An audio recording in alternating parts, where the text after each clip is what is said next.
Esoja, Maggie said them on Maggie, I'm a boo. Maggie, I'm a doctor. Maggie, I'm a Euro boy. Esoja, no need me, Maggie, I'm a boo. Maggie, I'm a lawyer. Maggie, I'm a jando. Esoja, no need me,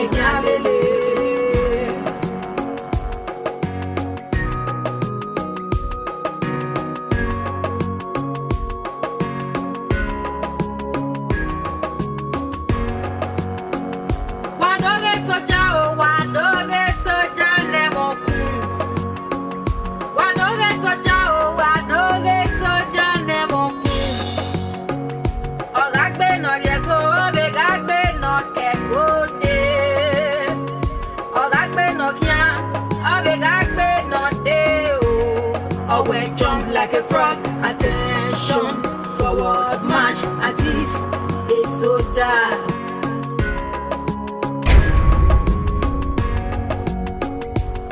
ISOWA, no more variety, we're giving a soldier, we're wagging, we're giving you.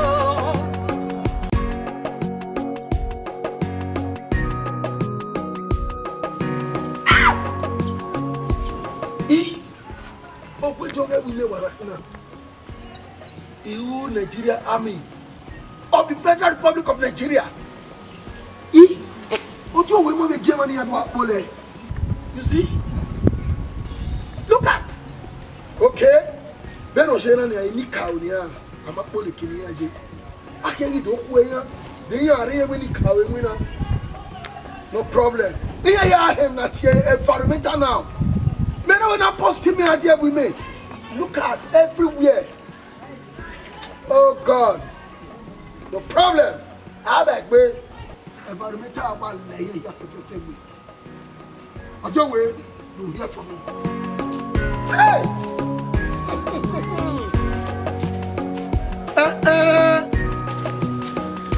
Hey, what are you doing? Oh, they are going to win the way. Oh, ISOWA.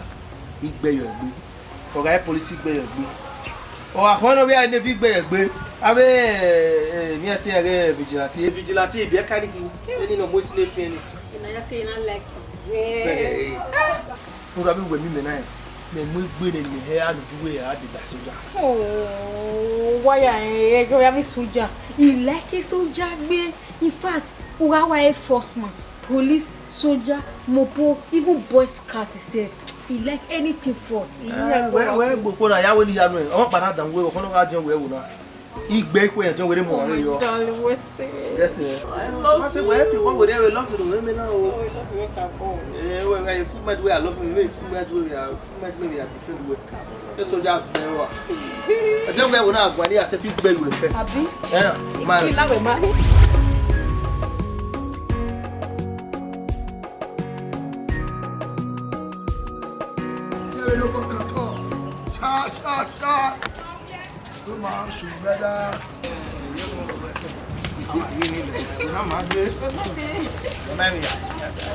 Attention! Attention! Come back here. What's wrong with you? Attention! That means you are not the Nigerian Army. How managed you get this chance? Okay, you don't do that. As a Nigerian Army, you don't wear our uniform. Okay? Angel, keep quiet. You have to be punished for it. As a Nigerian Army of the Federal Republic of Nigeria, you don't put on our uniform. Keep quiet.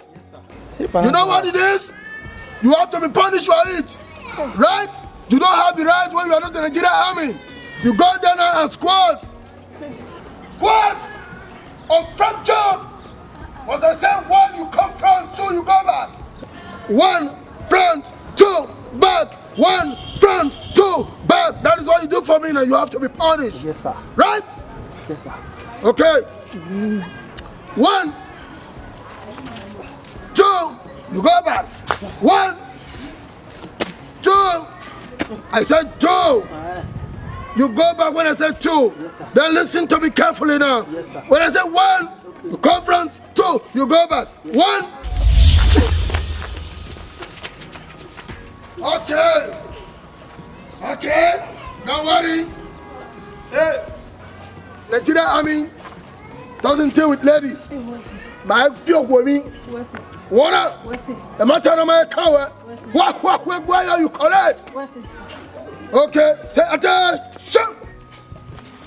Not like that. Attention. If I say 1, you start going. 2. 1, 2. 1, 2. 1, 2. 1, 2. Keep on going. Thank you.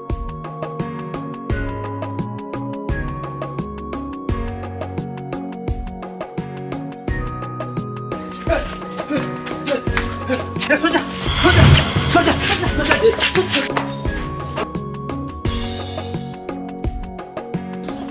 Oh my God. Osama. Baby girl. Oh, baby of wood. Anyway, what I say?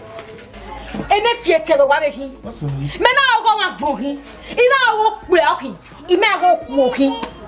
In my attack when I was Sama. Someone will not see me. You can emoji. Oh, make it Don't be one of them one. Eh, make it a thing. Every get my son not left him. Who not left him? They so dark be one of them one.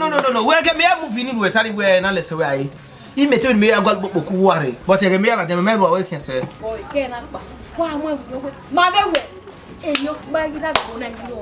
Wait a minute. My way.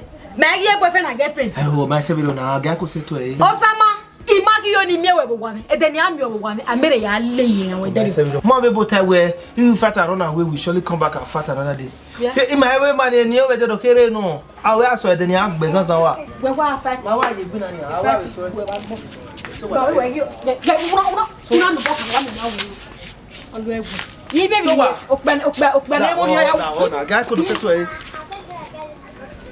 if I don't beg anything, you so what?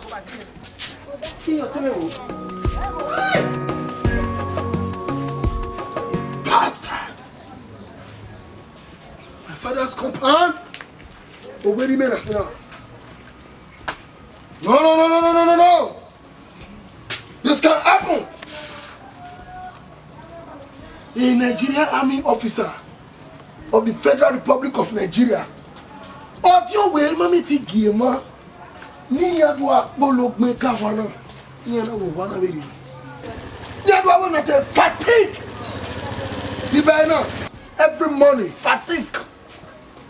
Ìyẹn yà máa kọ́ ẹ̀nà tẹ fatigue. Ìyẹn àyẹ̀wò ẹ̀ṣá. Bí ni ẹ wá we made a mistake náà gbà. A mistake ní yà wá we are correct ẹ̀ nínú yà. Thank you.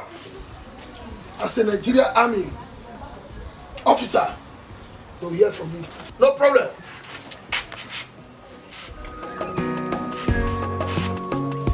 Okay.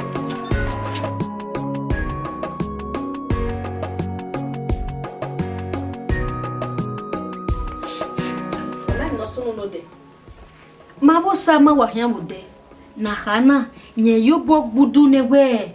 Eri yan agbe no ye ko yan agbe no keko de yan agbe soja yan agbe police yan agbe won komo no iri sikeke meje wa kian o sa mo na wa dekun mana wa dekun soja wo de na kana o sa mo je gbe soja o bi je wa mi bi le soja yawo sama mi medi mi na ata we ke ya gboru ba we eri wa na agbe soja o gbo won wo gbona meke o sama vine iye lesi me akini soja ji be we na soja no ma no salobo afin agbe gege won na bi awo dai na wa kia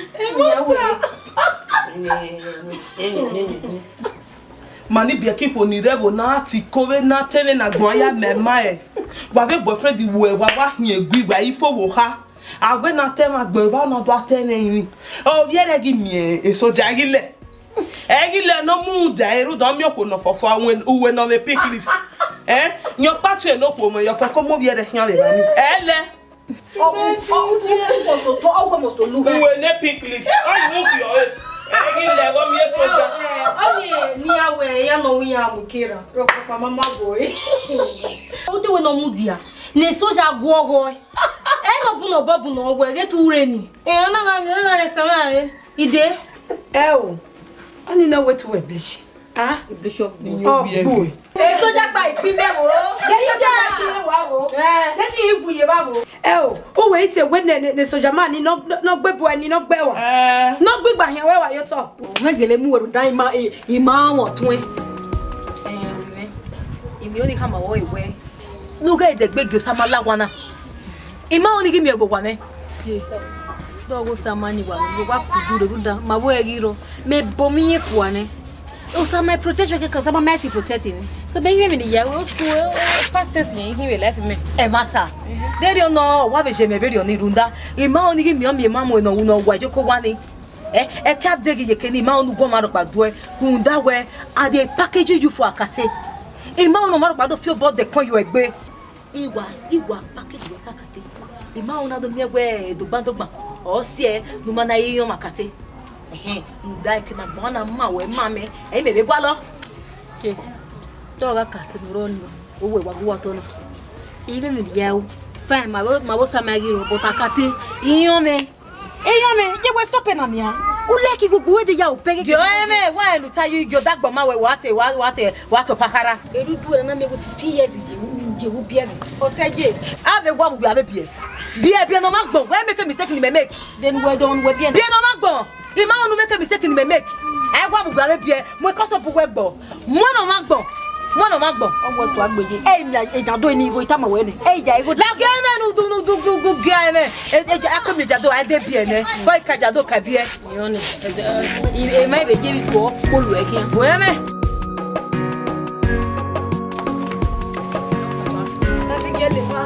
E padamo. Ocoressa. Vamos. Que mo poder. Hey, come back here. Come back here. Bloody civilian. Epa. O que na boia de kita no biopa. Na boda ba kere. Oye, me zo era gugu. Bosu nu. Okay.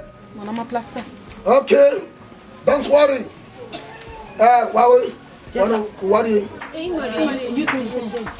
Youth meeting. Yes sir. Until we're not here, youth meeting. The bloody civilian until we're not here, youth meeting. Nigeria Army of this federal government.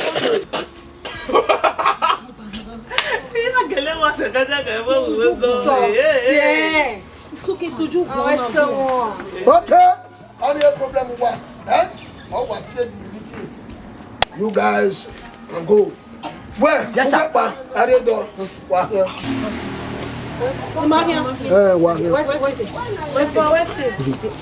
Where's it, sir? Go! Captain Poet! Epa. O when boss me ahia, obi ayi mezi sa abosu. Keep quiet! Keep quiet! Hey. Do you know that you are talking to a Nigerian army of this Federal Republic of Nigeria? Keep quiet! You know what you're gonna do for me? In Nigeria army, we don't beat women. Okay? I will punish you. One Ghana. Keep quiet! Iwewe. Here punch you. Pack up. Oh yeah, anyway, it's serious. Then I go Nigeria army go who die anywhere. Iwewe ni. You punch it. Pack. Okay? Pardon mon boy. What? Keep quiet! You don't that period delay. A period you will not well. Huh? A period of what? What did you punch in a period? Nigeria army will go on. When here, me here, that's all.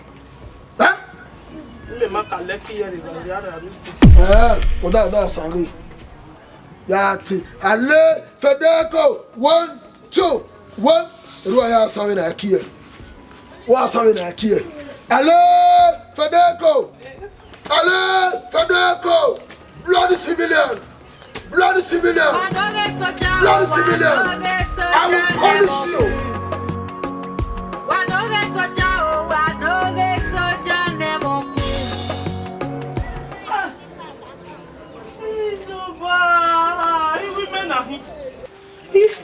Mama to keka. we go. Ijaba, efoye manu yo go ya pa mi ko.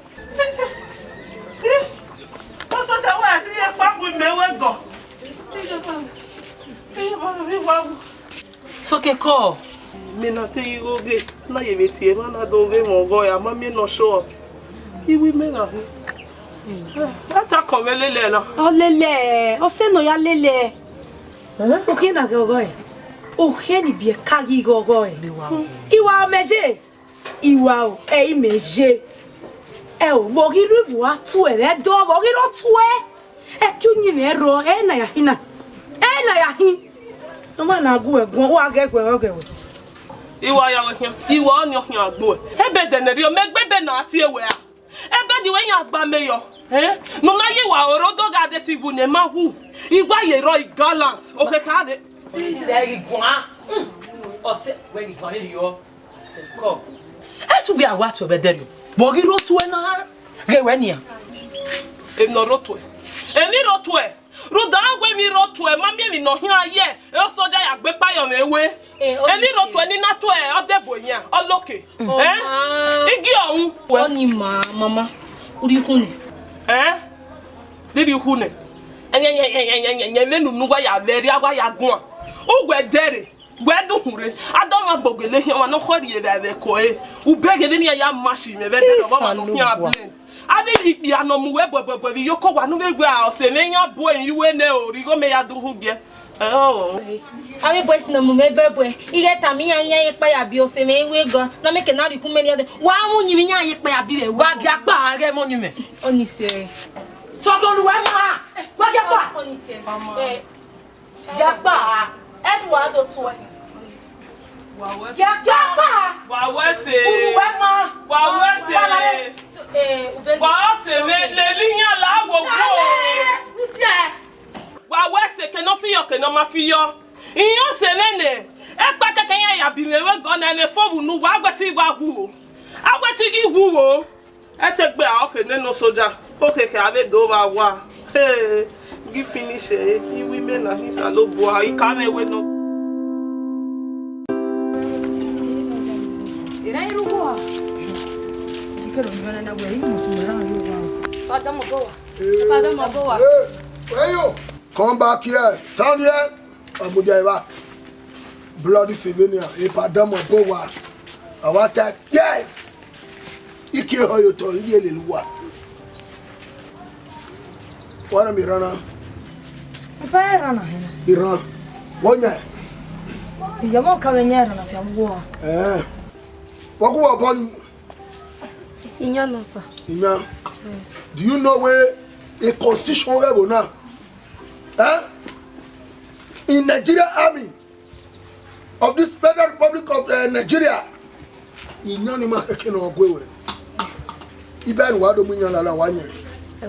constitution did not permit you guys bloody civilian. Wait, failure to do so, you first partake. Angel, yo, keep quiet. Drop it here before I descend on you. No, thank you. I'll just go away. So, wow, when we have Bobby, you go here, poo. What's wrong with you? Thank you. Why? Who the you are? Now, I check where I'm a to boy. What that walk away? They are deal with you, I will know. But, mommy, you heard my talk. Why not sooner? 7 years why I'm wearing a lead by Nigeria Army officer of the Federal Republic of this country. But it's civilian, bloody civilians. White boy, squat. Stop! Yeah, we want. Why may I kill your son here? If I'm not killing now. Keep quiet. Yeah, we want. Why sound down? 2. Why are you saying what you are? Wow, yeah, we let you be the 1. Follow. 2. Back. Come again.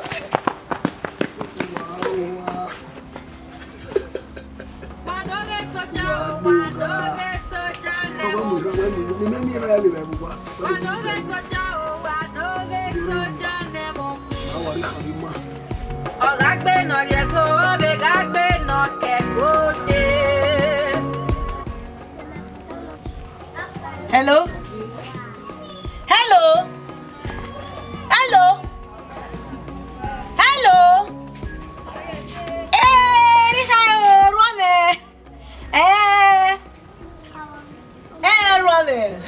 Oh, how am I?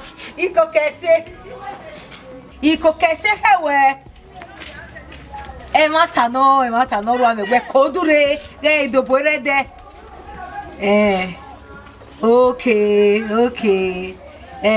So papa no igo no veri go vedere odi o ye kofone o.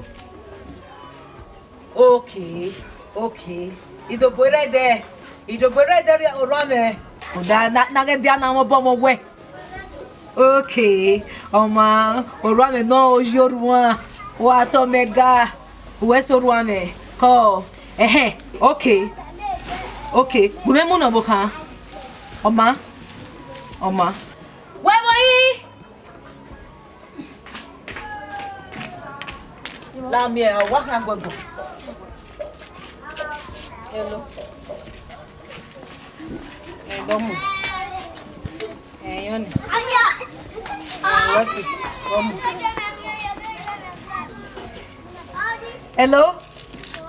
Hello. Orame. Call. Call. Where worry what kodure? Eja femafia. Ko kehwewe. Okay. Oma. Emi nu na emma. Wow.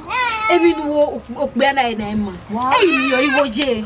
Egi ya iwo debie. Ifo pe ni ke ka mo wi ma like. Okbe no rewe bo emi ni yin awo. Emi ni yo pe no rewe bo ye. Eyi mi okbe na iwo itama we yin me. Do wa wo ngo. Gwena. Emi nu atane tefwa. Adoma no fula kan gbe. Isa de wo bu ya. La wo du menu inu ni wo ya so when me na you ume bojo no to asenfo a ologo na yi ume mi no jawu ikama wene webo ebe mi ni jawu iri webo ijo ma ye okpe no beda webo iri mi ni be no go be na be nya no go be bring away from him na dey do wa on we after o young am ologo we o ba so a wa go na ko ma bole no ba enu ni wa ya se de tu enu ni wa ya so a wo ade ma me wo gbogan na akoko da na re tari emi je gbe ma enu ni wa ya se ma bole wa bo lari open na me ba ke zo re bu ngi ko mi to bo me kie ge ari emi je gbe ge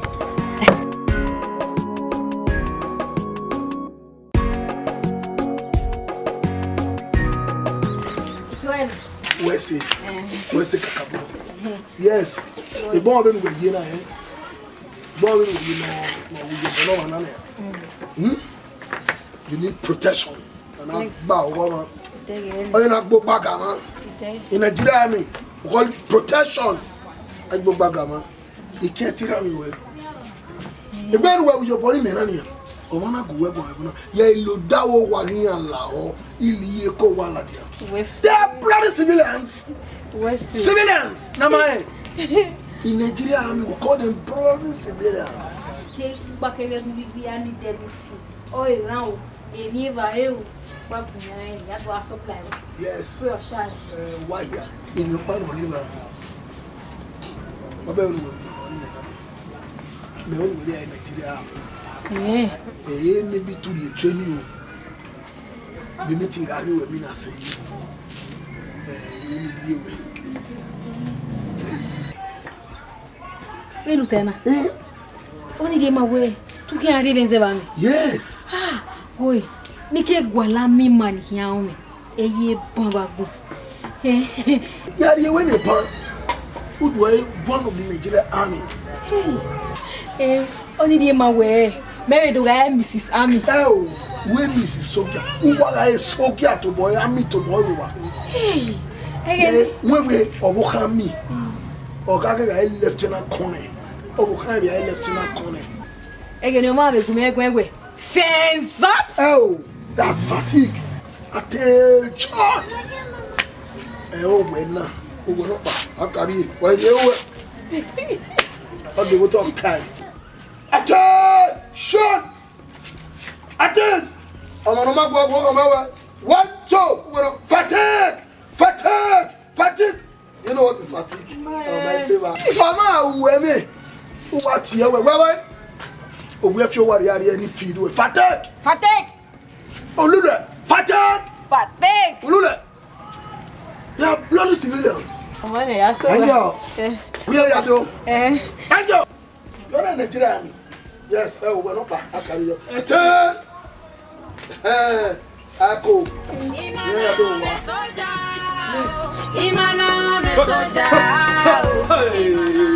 Left, right, left, right, left, right, left, right, left, right. Những số jangan logo.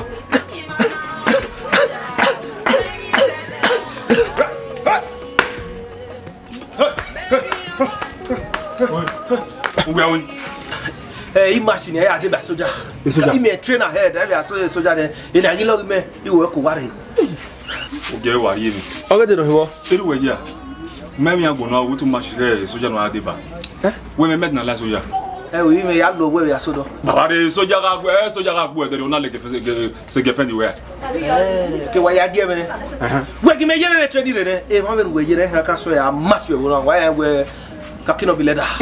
Do my me go no we la wonu ya le no ri e ba me do le ba yi no we no de ba we wa yu ya go fe bu me ati wa gara e ba ero ari wa we le ba wa de trade le ri ri me I we do le ba you la wa me fi o me ni yi we do afa gbo ma adubo me ma last trade soldier ni me express kere bu huna I lo e e ga ru na no ru wonu enu ni wenu e ga gbe we me na we ati we mi ni soldier o we me we yo re ne Waruo, vamos aqui.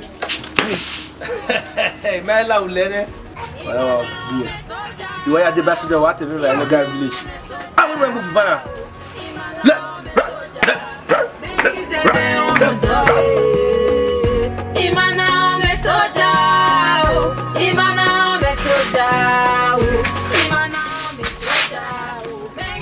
Everywhere.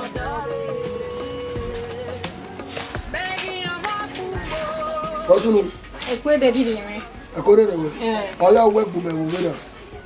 the problem? It's so what Bena had me, Jimmy. You know, we want to name me, always don't die, and no Bena will win. Or what, near Queen Yome, what we are rebel, and make me. Thank you. That is when in our home. Huh? She's a bloody civilian. Even a bell with fatigue. Other way fatigue. Oh, no, so he took where my plan in where he were a plan in anyway. Oh, I get to where not have any come. I know we're planning of women or what. I don't where you are, not even a banner. I give it to guy, Mrs. Soldier. Mrs. Soldier, you have to start training. Who's training? Man, you're training me. Okay, you would you wear serious? Oh, man. I'm training now. You are trained. I swear there. I saw training. What I saw training now. I swear training. You are going to be serious. One. Training. Oh, what I swear. I don't care the story by and you go now. So you come here. Ale, Federico. What do you talk? Federico. Federico. You go. Federico. Imana me soja. Ale, Federico. Imana me soja. Imana me soja. Begi zede omodo. Training na mais yo. Sama. Wa on bo wa we ngune bi kala no wa je nai. Ya de ba soja. Wa de ba soja. Soja work. Soja work. Wa na gbegbo. Yari e ba e. Imero wa so we ja go de o wa na ki o yi ja wa afia kon wa no go vi ya to re u de to de ba soja. Yari e ba no ya ko. Okakere. Wa ma ne la ye wa ni. Ya me je. Wa ye ba ni won eh. Ati ara o teme adi ko e nu sabe me. Wa yi ko. Eh. Soja maizi. Mune yo. Osama. Où are we? Ayi training soja. Ure ma we mi ore, be soja mi woku. Iwe soja mi woku. O ha gena we soja mi moko. Eje. Wo ti bata? Soja, soja la mi. Iwe ta mi wa se tata ma me. Iwa kin ri e o da yo samu dia me. Iwa de riyan. E soja o wa munu so se o wo kan wo. O school si o ko re yan se ti ke. La wo wa ri nere ke yan. Ije. Wo ti bata? Be patient. Calma, casa wa mo ke se be soja. Calma.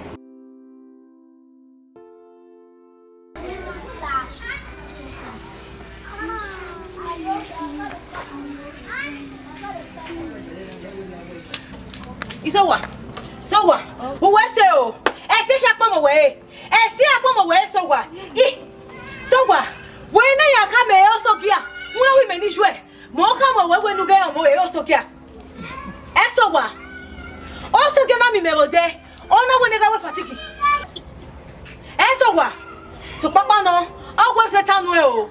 Ogwe ti atanu e. No manu we. No ti me mani me. Je sowa. Sowa.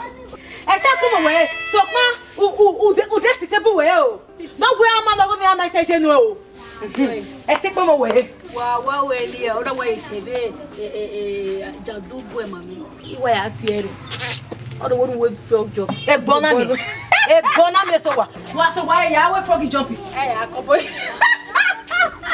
o mama yongi o ba ru ki o me agbele gis mama yongi we kwe yongi se me u ma ru si ani pieka obvio bon we se o gbele gis dete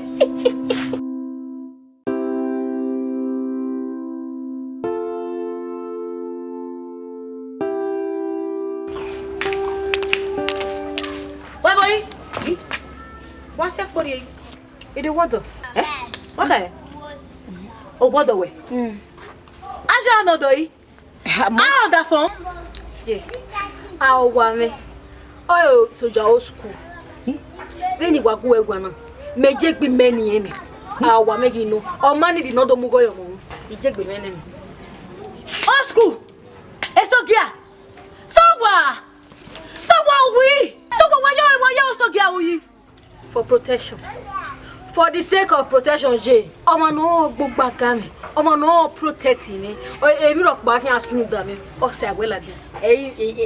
Gwa lo bodo. So wa. Ji o pe ni ke kama we. Ina we jando ni na we nu re ego da. Ire mi ni je o. Itabege ni ma una ari o ego. Una ya enwe bie eguda hero ina agewe. Ipa wa we ni mu eni.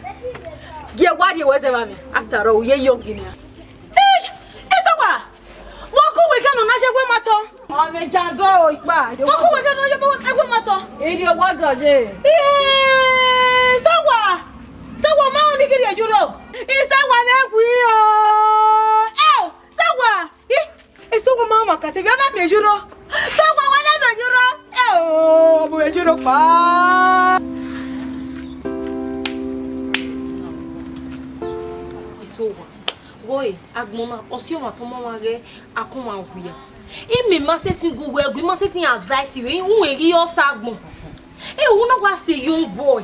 Ni sagore wa eti kotokotokoto unwome o na mu yere.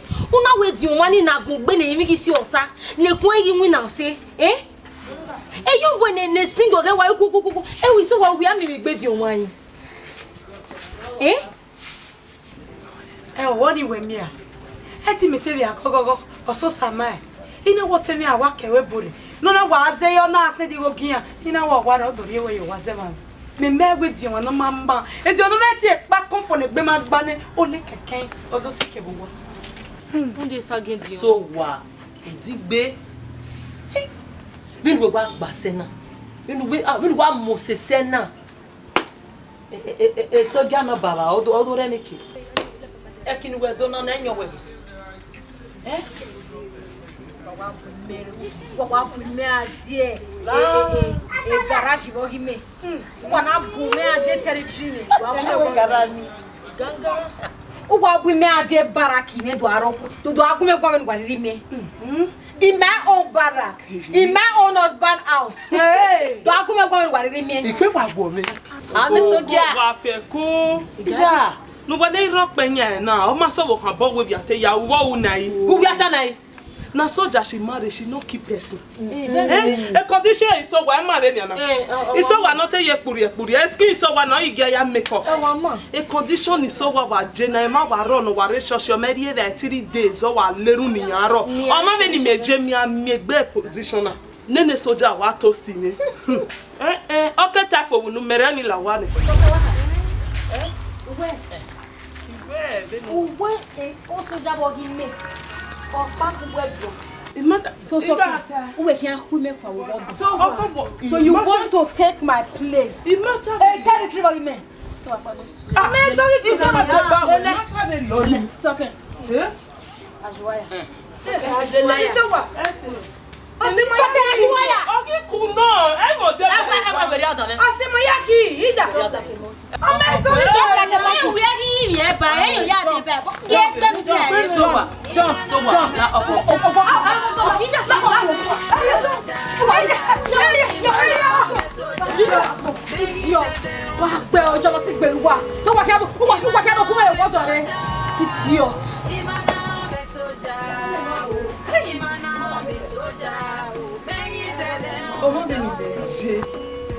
It's okay, nobody boy. Oh, mama, so what? My mate of friend, they soldier now with me. I saw your son over here.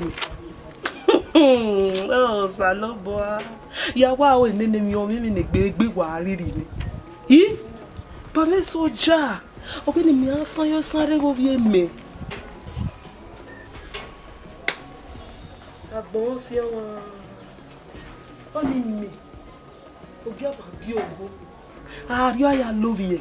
Eni kaware na, oko me fe ko je bodo si un boy omo nu. Via o dae. ISOWA na we me asan yo sare. Yen ni awe. Emi here na hini aye boy for wo bo sa mi here na hini.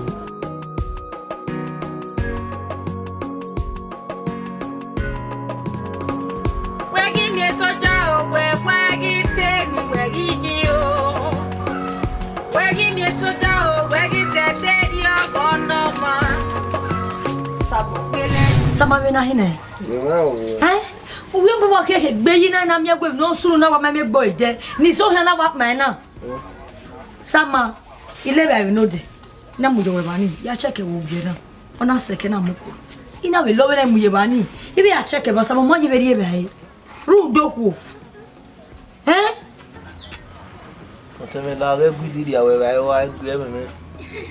Ebi ne so wa hu me. Opolo se me gbe.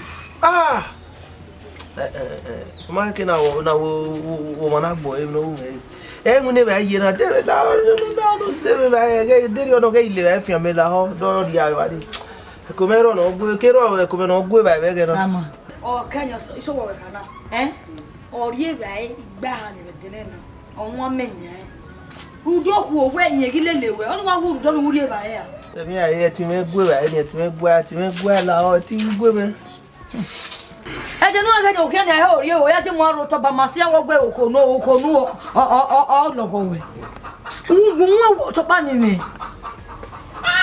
so ma la ke nu na o ya ri e ba he wọ́n bá bú dàwà bọ́nà yẹ́ ti bí ọ̀ la o ge ide ba fi ame gbe onu temi aye rewe aya ri aga ile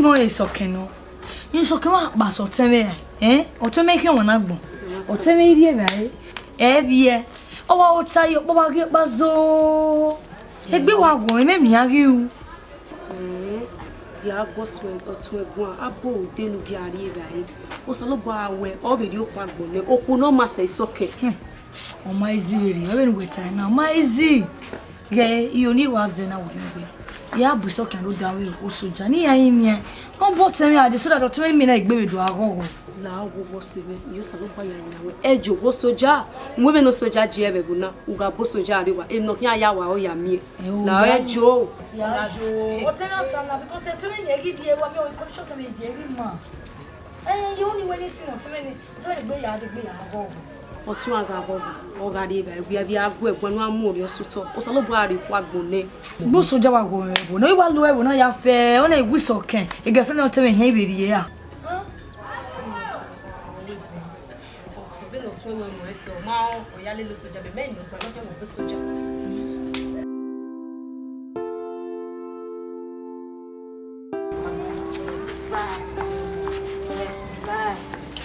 Fans up. Hey. Hey. Hey. Hey. Hey. So, hey. So wako. Eno die territory ni na. Mi no ka onu awo. U salute. Now salute. O ma we se, tengwe mu. Wait. Correct. Total. So, you no beg you. You want to total. Sit down there now. Come where? So what? Yes. He do beg you. Kege nya diru wa paso temi age Usama. Usama make you wana gbo. Usama iri ebe vie mumu. When Usama ka bo love you. Oya do beg no la, o de gbe botemi ade. Mama mind. Ye kege nya diru agwe o so just stay mana. O so ja abano won ne ye mo mai la lo so ko pa no e ki no so ja na e pause. O temi ake wa ni play on. Mo understand. You be fagbalo no ni. You pay fagbalo no ni. O ama mori di magbe po we. We na die baraki wo gi me. My own territory. Wa ni ye no magba mana. We ni me na okay soja. Ni me bought you we go sama. O sama no me protect egbe ama women. So what would your boyfriend we were now? Or tell me boyfriend we known we were now. Oh, come on boy scat. O sama me ti la o. If not be soldier, enough be any other man. O mo na soldier, o gbe are ro ba gbona nbe kiam. Wow. It's an offense in the military territory. Yeah. Ajuaya. Igwe no Ajuaya. Jump like a frog. Fence up. Omanu fence up. Jump like a monkey. Jump. Jumping! Adano dano reve na kia. Omanu wani abi. Oma pipi. Pipi! Iji, pipi bai. E manu kia jebi ke. O mana we si tie la te mo gwa no to boy punish you. Pipi. Do it where? Where say? Na. Where say? Iji me so very well. Idiot. Pipi. Bedia. Iwe no pipi. Bedia. Isowa no mo bagi tenu jena. We give me soja o we.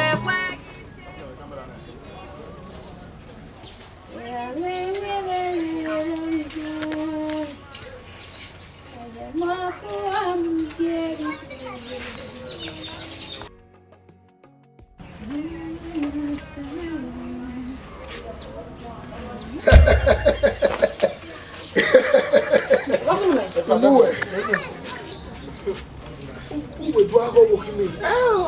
Osama. Osama. My papa ko de damo. Uwa. Na what's we level the Keep quiet. Yes sir. Don't lie. Forget the constitution. Imedi. Ogbowe. When it abano ma. Yes sir. Okay, we will live. Sama. O wa yan regi me mukoni. Sama o agbo wa yo me gbe e. Keep quiet. Sama. You do work out friend dey. Me friend dey make am friend dey. Sama. Aja. Ma gba wa gbon. Wewe owo ma you know. Omo ngo do anyo we wa mi no. O he go try pa ma you boka. Ma boka. Yes sir. What you gba wa gbon? We me Omo nya wo do agena. Yes sir. Oho no ka go ba. Yes sir. Aja no so. Keep quiet.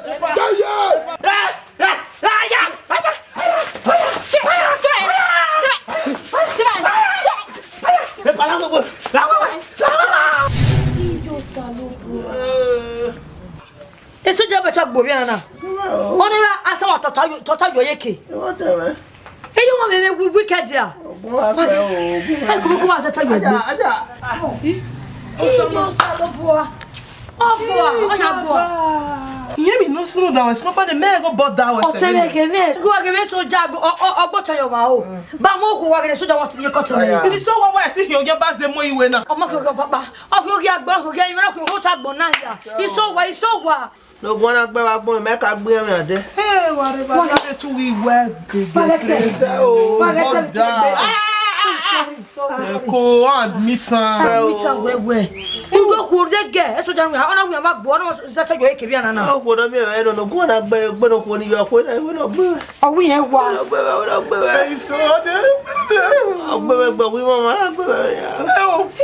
Wa me le ale ne mi no go ma. Wa fo de re ni ya me bo ya le. Isowa.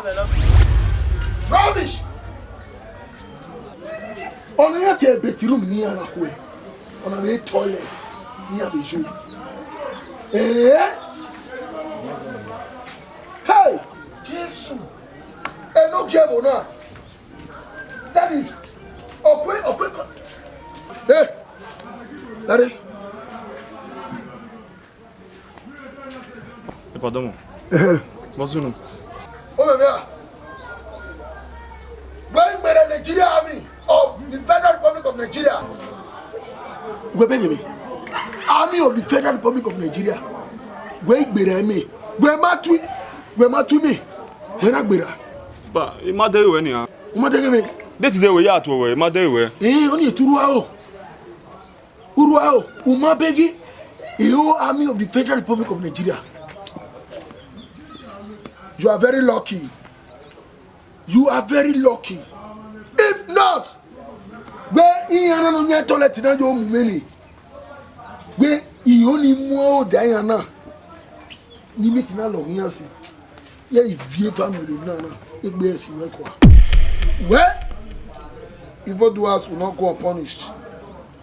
Maya beg any punish you for it. Yes, it anyway.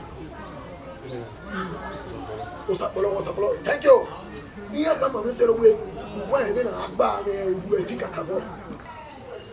For 7 days, the Nigerian Army of the Federal Republic of Nigeria, oh no, you bushmeat, bushmeat, I will fin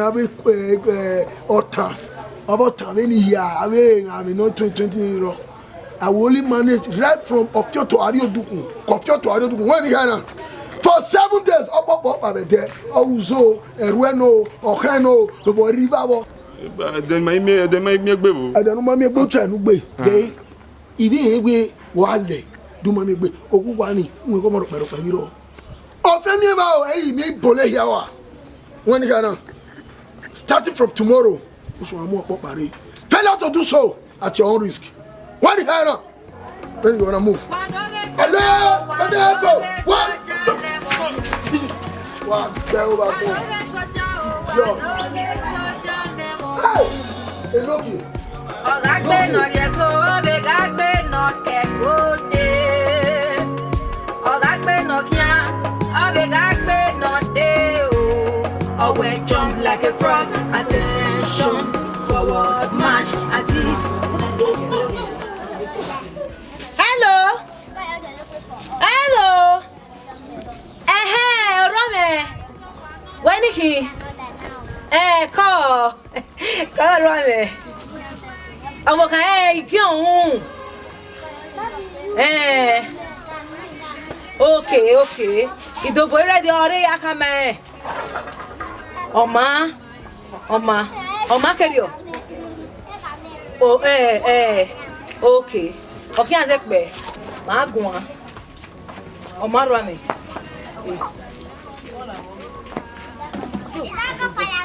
Ya fi abuna imemi no me o gbo sogia. Wo kawe o hala kawe sogia. Igbe ya bonto owo gbe sogia ejoma eyin ki an lele. Imemi no ya kamomo de boya kan ima yo salobua. Oh, what ye? O mimi na yo monure. Yigi me yuro. Yo salobua. Enoge ana o. Enoge mo see this. Enoge mo see this. Enoge wa ona. Foye ma.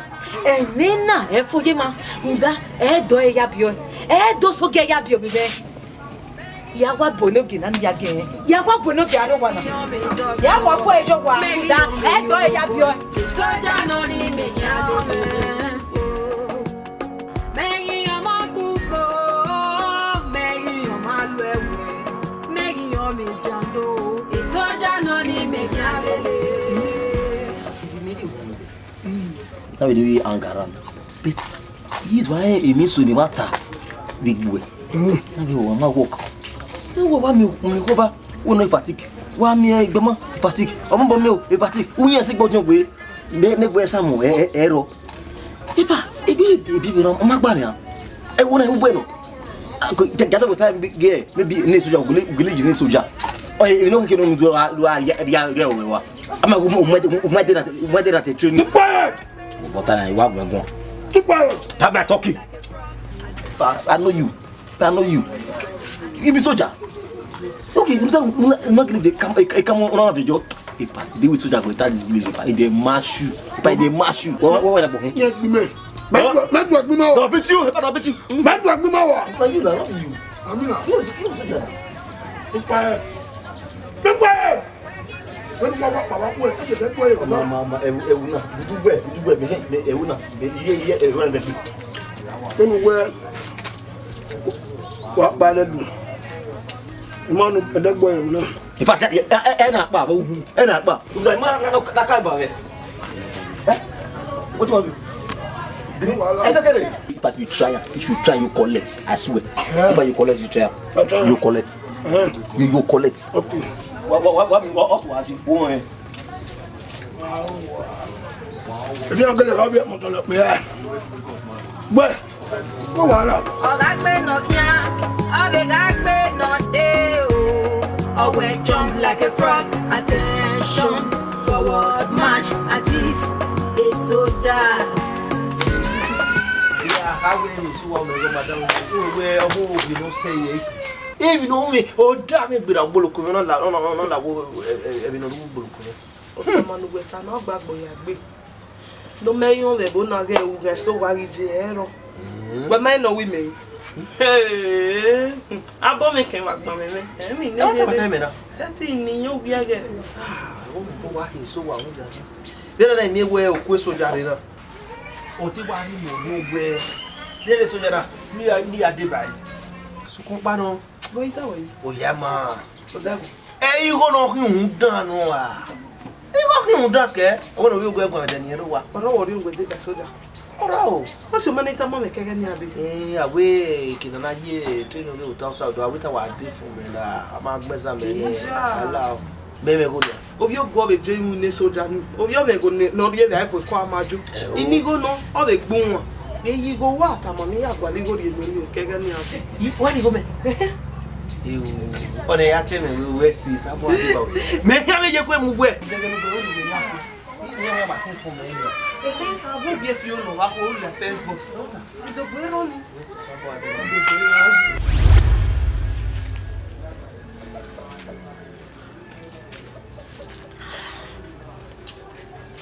So, Rima, one with beer. Huh?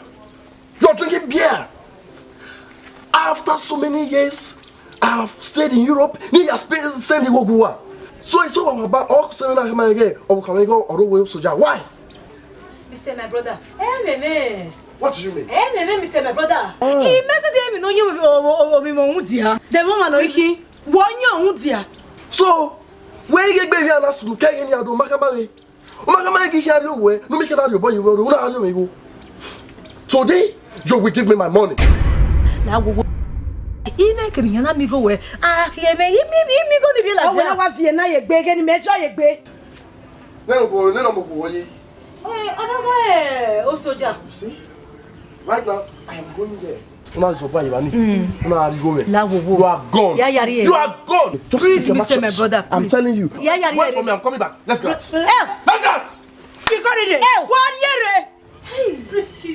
Hey, brother, Joe also jam her. Brother, who's ya?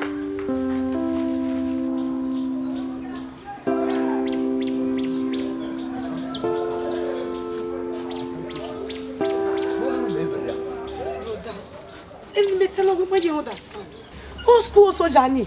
Erere magba. Okogbe. Let me tell you, my friend, that somebody took my wife. Niwa we on video. What are you talking about? What good news in Nigeria? I've spent so much on that girl. Oh, so you was a boy. Who are going to brother, iye minita. Ko soldier ni undano, brother. Iye efefe no sunu. No. Brother, so le bagon bi bagon. A bagon.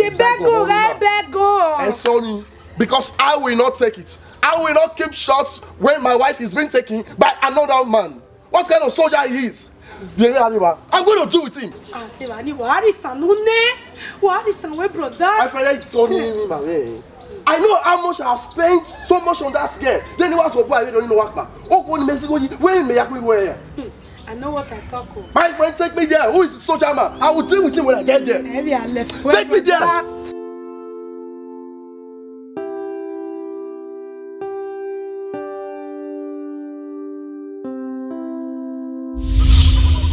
One, come on. 2, 3, 4, 5, 6, 7, 8.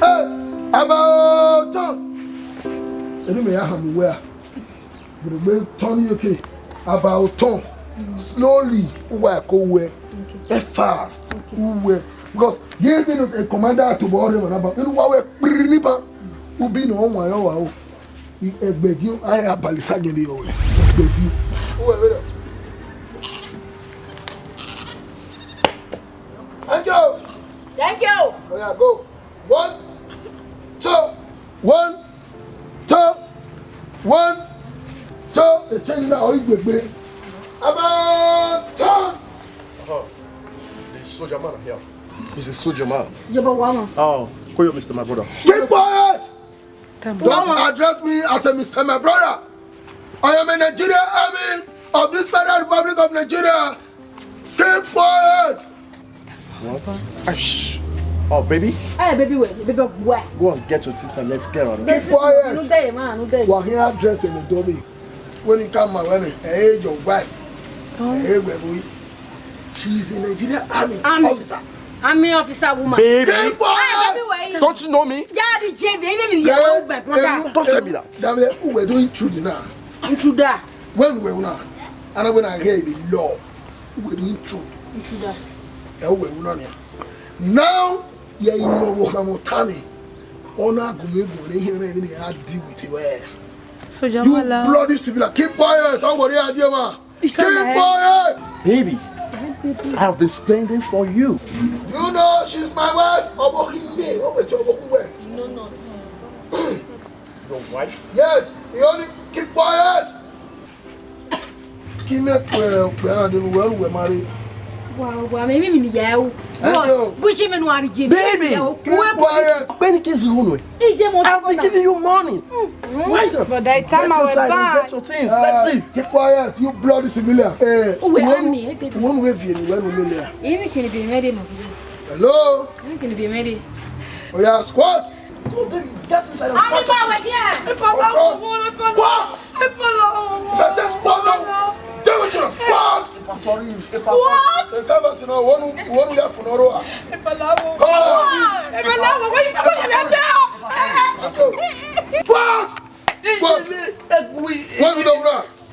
We're doing clues. Keep quiet. If a canvas when I have to win here, I bear me and we're done with that. You know that. And over one milk boy at I wear. Army officer. Yes, sir. Army officer. Yes, sir. Stand up. Yes, sir. Stand up. About. Stop.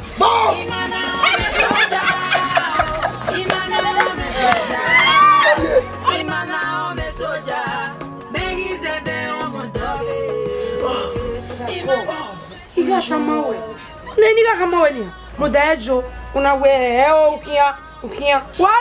You go shop your shit.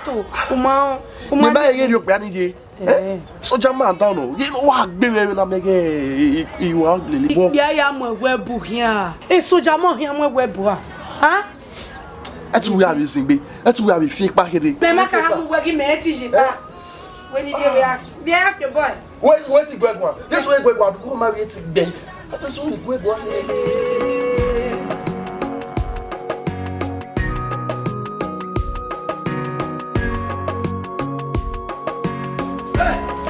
It's okay. Mosunu. Wait, guess, no marry. Guess. Mosunu no you want me wa leba. It's okay. Who ain't gonna do better than I guess I'm a soldier. Ofe. Me, saba me gwa fe. Pe de kwana na pass. E me la dia na soldier. You va pass. E di me kanu me wari na ze. Kanu. Ya ye soldier na re. Oje wo re wo na o. E lo gore wo ti a pole me. Me. Ya ma fe kanu be gbe. Boko Haram rodo mi wala jinsin wa gbeli han. Iye mi bo kere ya ni ile mi. Inú ya ni ile wo. Emi o Iba le la gala wa. Ni na ye hero ke pa. Hey, ko jo we ke ya o na me.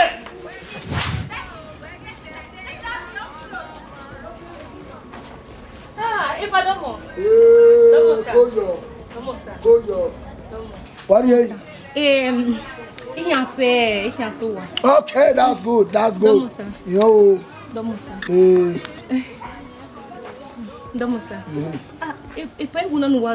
Yes, it's for the Nigerian Army. Everyone Nigerian Army, I know. Even the Nipo have show. Domosa. Oya. Eti twani tuma we wo seme ma ogo. Osemeni. Nge osemeni ni wa fofo. So oma strong ise. Oma ye bi mena be ni wa jena. Be ni wa si na. Ni na kuno wa go na wa si. Ni o ni ese sin give me ni ho ga ri ni ese tin ri me na. Stop!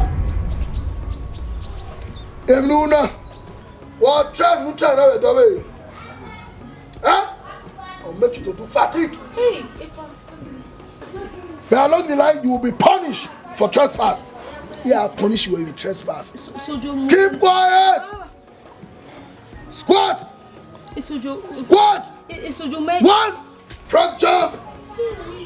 Squat! Front jump. 1, 2, 1, 2, 1. Bloody civilian. Idiot! The Nigerian Army will have to die.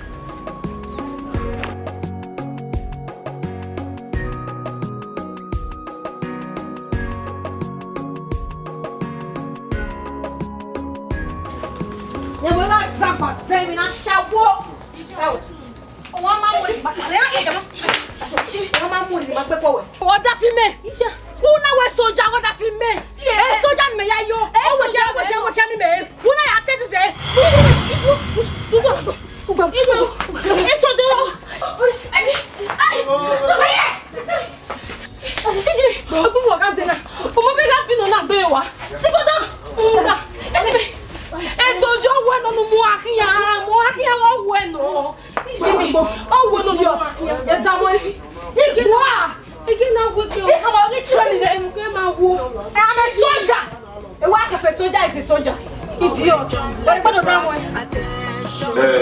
Esoja Motio Mudare ni mado ya teme we mame be gwa me na ejeme Muda agagyomo Yexogia ni we jena eno dado ya le lo wa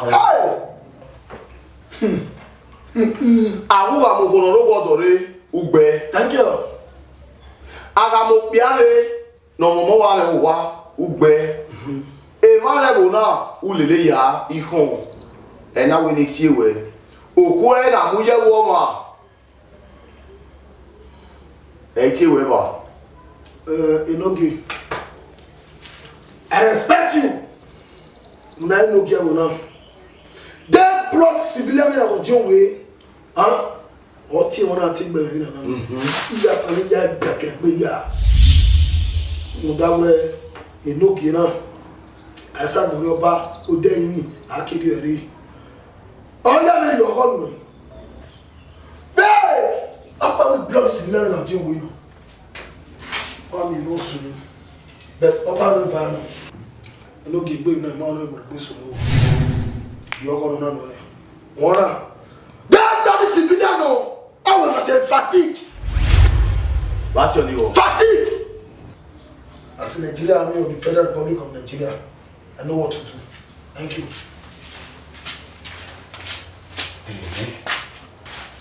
I don't know what I am about our car. I will say I train you with your car. What's about my little life? I told you to tell it's not a full military man. I tell me you bought me a woman. We soccer. You go me here. You training now. Okay, what's it? Be mama begging to not tell me soldier, you know. What's it? You might win it back here. You went You call your with boy. And you say, I'm feeling okay. Don't miss you. Don't miss you. Open on the window. Don't miss. Eh, me open on the river. Me you training on her. Eh, me not find out where we are in how we a soldier. Yeah, soldier. He's a bloody civilian. How I can? I had there with my yo. Oh, where? Oh, my you training over. Hey, what? Sir, do you know that man is a disgrace to the Nigerian army? Hey! Upu evon. Obiani, oge to agbeni mebo na. Ose no akio boy. Ge, Obiani. Who want make sure we obo we there is a mio na mi pon. Kati fo mo mama le boy ro ife. Mami etin we need. No have due to Obiani. We worry. Me on say yan wa be so just yan we are. So wa yan we are bad is journey. Don't only know. Don't money no. I only log on. Me how are you take wale? Ya mo no salo boy ni wo ma re ren yo. Oh pop so ni baba. Me igben we do we ya mo na me bono pa ni we show na we viene. O bia no mo. O sister na wo mo ni igba kan me si ebe o. Na wo. Soja ya si ebe ya win ne soja se. Mo no si ebe la. E ka si ede. When you want your bolo ni. Mama go isi bi wo. You go back. So we talk be now. Okay, to work with them. Otime, o ye soja e bo. Me ahia me bo no befa. Ahia.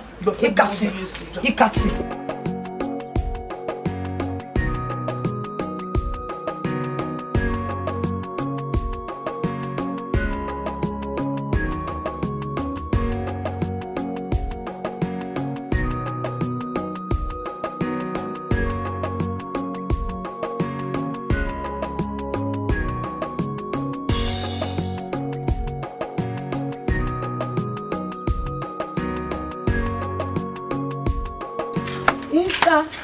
Sister, you go no eh. What's it? Why go me by? Sister. My on say where or to not dim. No di me so gia corre. Okay. Hey, Oteme. Otome ke soja de. Who am you see the government of your name? Ozunueva. Mother. Na. Unweva na of your name. Oh, what die you na of your na. Ba vinu dada we na. Ba vinu dada ke. You no road da wa fie ba. No road da ba say car. No road ko ba say car. Oteme wa mi o. Come on, sister. Only know where. You go na ni mama jena na. Only know where. When nothing when no di me so giagi le nenia. Any so wa there. Okpe na muzun do yan. Yes sir. Wa kan na. Come here. Yes sir. Aga you are wa ke baba. Doe. O wa to agbe. Ah ke no phone agbogo won sameji. O wa ga popo iso wa be gba kan ge be mo. O wa no. Sister me madeba. O madeba. Oh sister. Krista. Ge. Eri me ya how you gonna. O wa ma. Sister. Go. Esther, me go Esther to talk with me. Esther. Ore.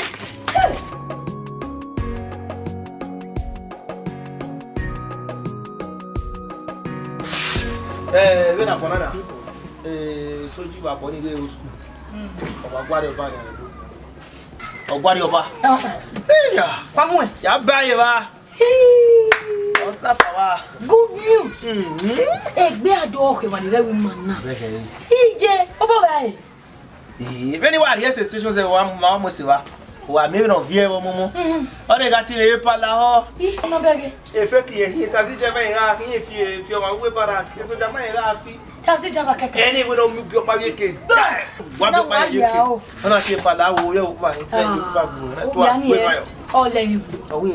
Ije osoja egbe me ko ewe mo na wa mo ran ko iran jo mi we wa fi e ba ku gbodo o mi we we alu won you una lu won mo ye rense osoja jo ko to pot mu ni any ya over there egbe ado ka mo ya na o bo be ai o ni o ma ne yo ke na we te so we ke no na du ka o do o gwo mi gani ni wa fi erenje mi ate ye wa fu sana ye ba ri o ye to te wa ti ogani o da so e ba ri yo ma o da so ni ai we as we ya ka mi no ke we ni hit yourself ni yo no ko ke ni wa yo ka na ni ko me ke ni we se bo na ko wa fi iye fa o mo popa nu we yo no bon sa kwa o te mo no ke he ya ji fi yu ka ni ade se ya be ga no ke ke fi fi ni o ya na afure ro ni ya ka we Soja you know. Government ya viewu no temeni. Oride boy oyi we no keke no ne na viewu ne. Ina vie na pako sisi na pakeni. Ina mwe abe no we na vie bai. Ina vie bato asugama. Obi ko mani ticket kani. Ina vie bai ne. Ina no honko. Ona yin na we ni alao e Kenya ka mu yare mu yare e wiyege abe su no bure bo imana ne o ni asun. Ina ma je wu. O ma mi soja ni de gbe mu ni o soja o ta mi ere nene o ma kele be ho o to mi na do gbe o soja egele soja o gbe go na we taxi driver o soja panu ga mu e gbe so no ni be jo kan bi na we vi oni eyin be ya o wa vi oni na we soja ni o ta mi wu ere nene Oteme o sa wo si obo soja ni tetu agbebe bo na ege wa meru pu yo to edi awon soja o no tetu agbe e no soja we me be bo na o ti me o we se be do iya ba ho ti wo na gba gini ran eri o wa mo o ya gba gini ran no me ejikusuku gbon ne bioso ni o ba gba gini o ha ladi eri o wa na mo gbogbo o wo ni o to we no vula koso won koso ni to o fi to wo o ha Bo me eri agbogbo mi mi ati eni jire o soja o be to agbebe bo don ya agbe o do wa ngwe eyan wa nya ibo na o wa je mo ro pa gun kati do ga he yo ere ni po pa no ke won mo he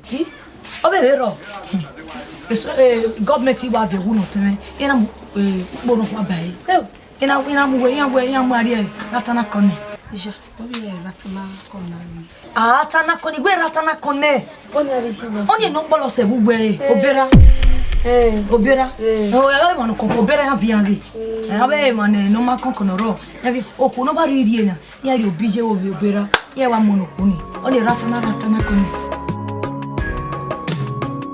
Imana me soja o imana me soja o imana me soja begi zede o modobe imana me soja o imana Yamuyaba.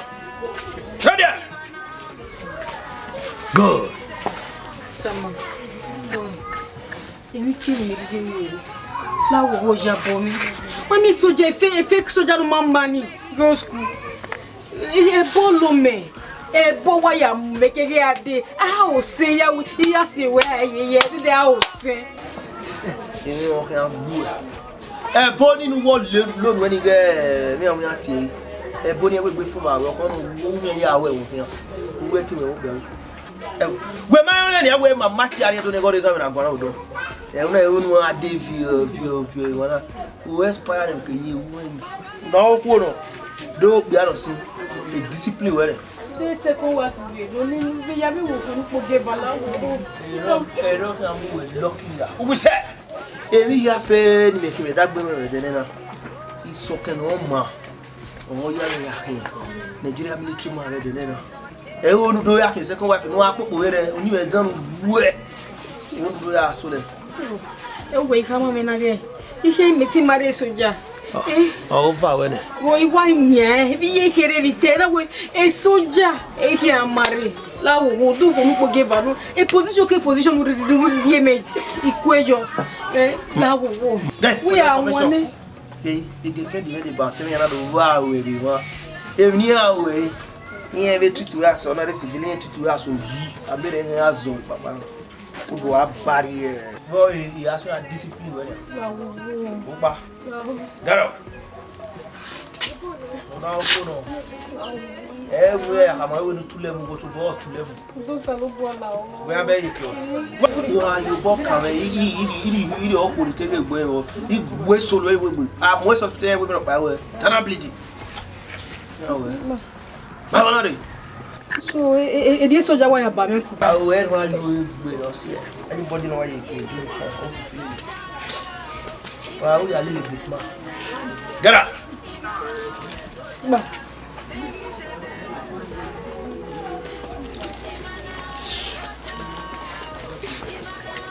Yeah, we do over here. When I fool, I will not use uniform. Or hurry up at my sewer ball. Well, we are going to get my uniform. Galop, my get my money. No, Bag from my school or regular. We are little. You got a uniform of rubbish.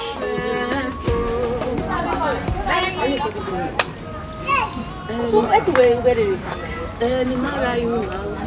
I was saying, whatever. Me are here. We may not carry a wabble swimming was baby. We may be with our sister. It's me, it's our you know, when you give it to Tamima when you ma fatigue. Oh, I'm not cast. I don't want. Hey, you go. No, Federico. Oh, no, Federico. Oh, no, Federico.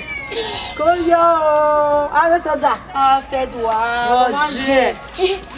Oh, Ice Federico. Come here, with me. We get step for help. Oh, well. Ah, bon, Roger. C'est nègre hier oui hein wa. Là où on a menaga.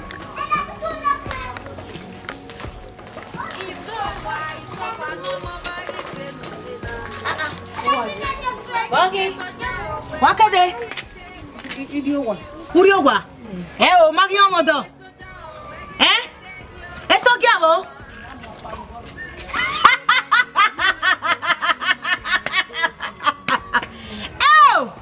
I'm laughing in vernacular. Hell!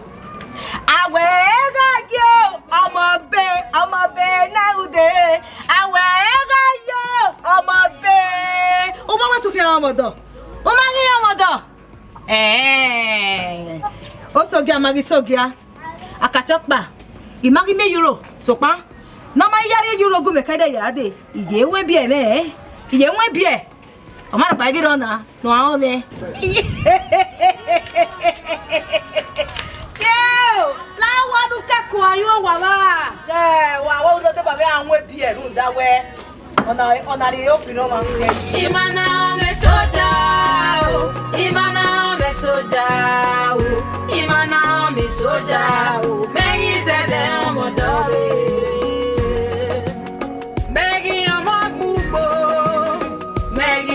Doctor, Maggie, you me Euro boy. Soldier no need me, Maggie, you're my Google, Maggie, you're my Maggie, you're me, John.